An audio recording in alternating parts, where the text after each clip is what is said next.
경제 활동의 주축인 생산 연령 인구가 지난해 처음으로 총 인구의 70% 아래로 떨어졌습니다.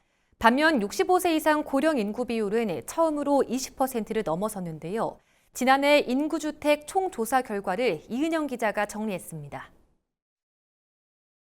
국가데이터처 인구주택 총조사 결과에 따르면 지난해 11월 기준 우리나라 총인구는 5,182만 명으로 전년보다 1만 명 늘었습니다. 내국인은 전년보다 5만 명 줄었지만 유학생과 계절 근로자 같은 외국인이 늘면서 전체 인구 감소를 가까스로 면했습니다. 총인구가 이제 증가하게 된 것은 내국인은 감소하는데 외국인이 증가하게 된 이유인데요. 최근 들어서 유학 지역에 유학생이나 연수생이 증가하고 있고 농어촌 인력의 인력 부족을 보완하기 위해서 계절 근로가 많이 증가했습니다. 65세 이상 고령 인구 비율은 처음으로 20%를 돌파하며 인구 5명 중 1명이 노인인 것으로 나타났습니다.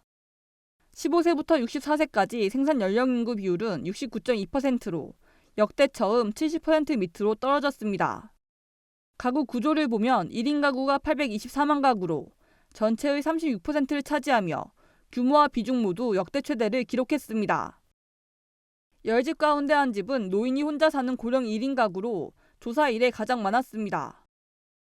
다문화 가구는 2015년 이후 매년 늘어 지난해 45만 가구를 기록했습니다.